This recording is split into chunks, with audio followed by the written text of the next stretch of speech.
Sometimes I get asked, what's the hardest thing you've ever done?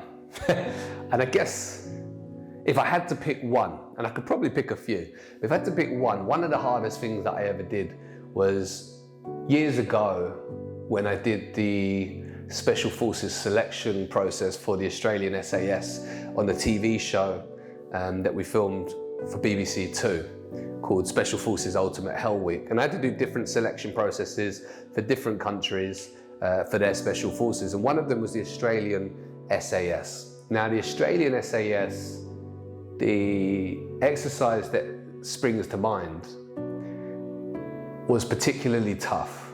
But I learned something during that exercise, which I've carried with me to this day, which has absolutely changed my entire life. And so to talk you through it a little bit, it kicked off. First thing that we did was he gave everyone a piece of paper and a pencil and put in a plastic bag so that it was watertight. And basically he said, the moment you want out, you sign this piece of paper, we'll let you out. We'll send you straight to a nice hotel, you can get some food, you can get warm, we'll let you out. Now this was in the Brecon Beacons in Wales. It was freezing cold at the time, and the Brecon Beacons, for those that don't know, is where the UK, the British Special Forces train. So we're doing an exercise over in the Brecon Beacon. We've got this piece of paper in our pocket, which is our instant out anytime we want it. And I guess that was a psychological ploy, you know, to chip away at people, to give them that idea that I can stop this pain at any given time. Now, then we filled up our Bergens, and we had to fill them up to 20 kilograms so that they were loaded up with 20 kilograms worth of weight, and we had to hang them up and weigh them so that everybody had 20 kilograms worth of weight within their Bergens. Then we were given food rations. So these sealed packets of food to put into our Bergens. And the first thing then that we did, and we never knew what we were going to do. We never knew how long it was going to go for. We weren't allowed to have a watch, so we weren't allowed to know how long we'd been going for. We had no real concept of time. I guess we only really had a concept of effort. And in speaking to the guy that ran the exercise afterwards, he said the aim of this exercise was to do something where you couldn't see the light at the end of the tunnel. So difficult that you thought it was never going to end. But luckily for me, prior to doing this Special Forces selection, I spoke to a guy that had done British Special Forces selection several years ago, and contrary to that, the advice that he had given me was, it's going to get freaking tough. He might have used a different word. It's going to get freaking tough. But just remember this, every hill has an end. Every exercise has an end. And when you think you're completely finished and you can't do anything more, you're only 40% of the way there. Just remember that. And I did. That stuck in my head. So we didn't know what we were going to do. We never do. We didn't know how long it's going to go for. And he said, right, okay, what we're going to do is a 5-kilometer race cross country, so up and down the hills, and through a river, because they like to get you wet, get you cold as well, because why not? Why wouldn't you? With your 20 kilogram Bergens.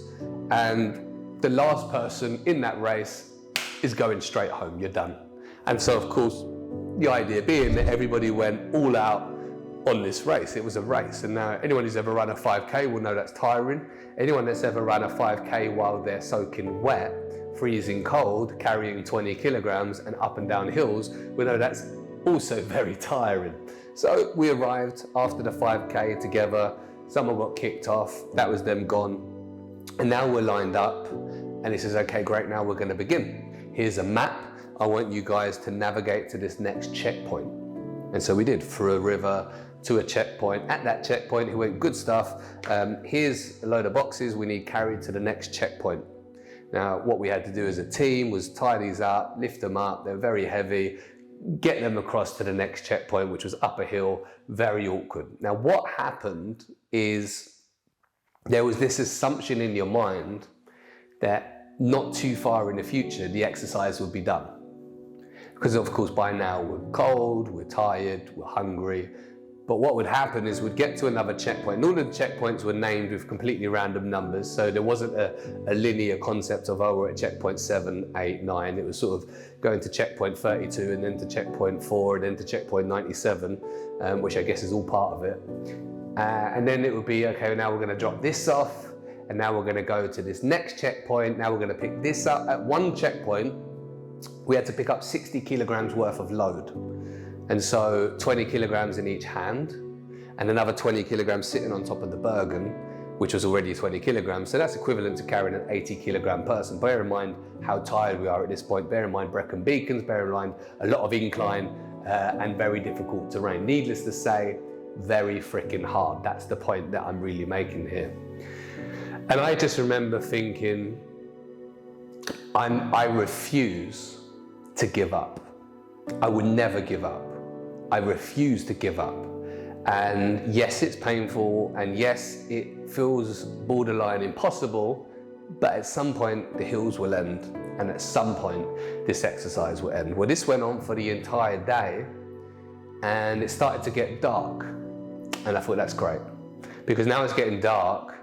You know, this is a TV program, they're not going to be able to film anymore. Although it was real selection process, I thought they're going to struggle to film, it's going to be rubbish TV. They're probably going to stop us, send us off to bed, say well done, you know, you did the exercise, you've gone God knows how many kilometers, carrying all sorts of different loads. Good job for still being in. Obviously people were dropping out at the time, but good job for those of you that are still in.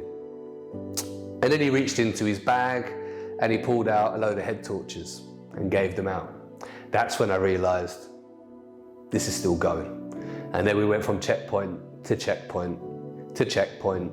And then we had to pick up a casualty at a checkpoint and had to carry a stretcher between us. Now, putting the stretcher on the shoulder at that point, my shoulders were red raw because we'd been carrying logs with the US Navy SEALs and all sorts of other things we'd been carrying around for different exercises, for different selections. So just merely resting that stretcher on the shoulder with a casualty on it was painful.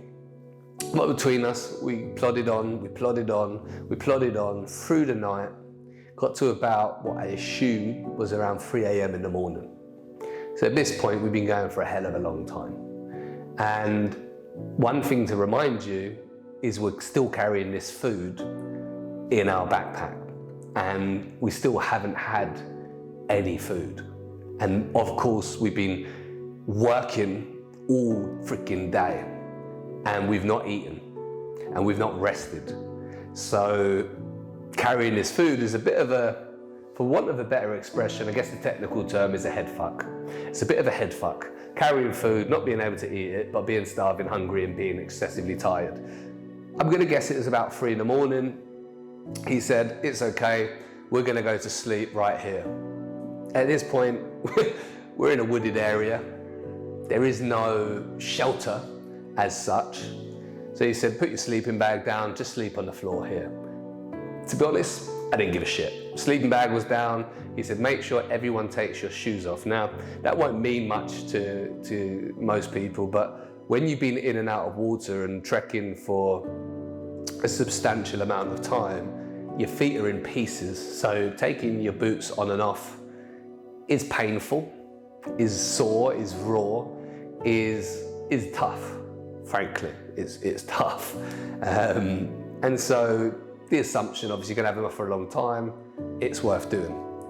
Anyway, we waited about 20 minutes till everyone had their boots off and had fallen asleep. And then there was a gas attack, which is when the smoke grenades come flying into where we were sleeping, and he was shouting, gas, gas, gas, gas, gas, gas, gas. Get out of here, we need to get our masks on and get out of here. I don't know if anyone has ever used an altitude mask, but breathing through a mask when you're tired, when you're carrying load is difficult. We had to try and rip the boots back onto your feet, which are red raw because all of the skin's been ripped off of your feet throughout the trekking that you've already done in all of these other exercises. And then we had to escape this gas attack, so we did. And we got out of there as quickly as we could. Bear in mind, we still haven't really rested. In fact, we now feel worse than had we not laid down in the first place. Then took us to a place where we were captured and had to dig and fill Hessian bags of sand or soil, and we were building. It was a difficult task. And then they'd come along, and they say, no, this is no good, because we were building a barricade from these Hessian bags filled with soil that we were digging from the ground. Again, physical task, haven't rested, haven't slept. So just imagine where your head's at right now. And then they were coming around and kicking it over, saying, no, this is no good, look, kicking it, going, look, it wouldn't be able to sustain an attack. It's no good. So again, messing with their head. Then we were taking off again. Right now we're going to do a trek. Now by now we're 36 hours in, to give you some context. So 36 hours of physical graft, 36 hours of no food, 36 hours of, frankly, mental torture. Fair to say, I didn't see a light at the end of the tunnel. One thing interesting happened. I let go of the idea of there being an end. I just was in it. And my theory was, for as long as I am conscious, I'll just stay in it. And then he said, right, now what we're going to do is a 20-kilometer speed march.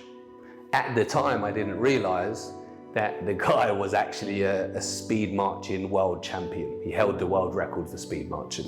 He said, we're going to do a 20-kilometer speed march. Who's with me? I believe there were 8 of us left, or thereabouts. Honest to God truth, I knew deep in my soul it was impossible at that point. I knew there was no physical way on earth that I would be able to complete that task. I knew it for a fact. I'm not being negative, I'm not being pessimistic.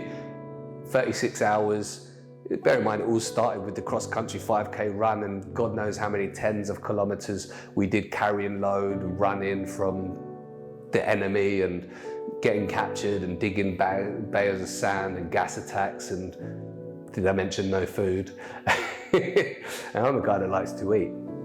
So I knew there was no possible way. Every single step for me, one of the hardest things that I was dealing with was every single tiny step for me was absolute agony, because all of the skin had gone from my feet. And it was absolute agony because my feet had swollen up too big for my boots, and so they were rubbing in a catastrophic way. And so it was just absolutely sheer agony. Now, with that in mind, I said, I'm in. Because my theory was, I don't think that you can know how far you can go until you've gone too far. And so at this point, I was absolutely certain that I was finished. At this point, and I still am, I would have never made that. I'm still certain that it was an impossible task.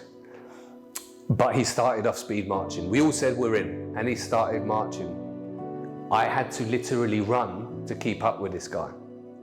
And so I'm running. I remember looking down, my lace is undone. I knew I couldn't stop to tie it because I didn't have time. I still got this 20-kilogram pack on, remember? And we're running, and I just thought, that's it. I'm just gonna go until I drop. I know I can't do it. I'm just gonna go until my body actually physically gives up and drops out. And then we turned the corner about 1 kilometer in, and he turned around and he said, that was just a test. You guys are finished. I just wanted to see who would try and do this exercise, even though it was at this point an impossible exercise. At that point, I was completely just overwhelmed with emotion, probably because I was massively relieved, I guess. But the honest reflection that I had straight away, and it embedded deep in my soul, this realization about myself, and I've carried it to this day, is that I will never give up, even if I think the thing that I'm doing is impossible. And I've carried that mindset until now, and that's the only reason I'm able to do what I do in business. That's the only reason I'm able to do what I do with my health, because I refuse to give up. I will never give up. I would never give in until my body physically drops on the fucking floor I will not stop until I achieve what I'm setting out to achieve. Now, if we can take on that mindset, we can do anything. And so for me, yes, you could argue it was one of the hardest things I've ever had to do. It's up there, it's definitely one of them, but it's probably one of the most valuable experiences of my entire life. To have that realization that even in the face of knowing there's absolutely no way on this earth I can complete this task, I'm still gonna fucking try.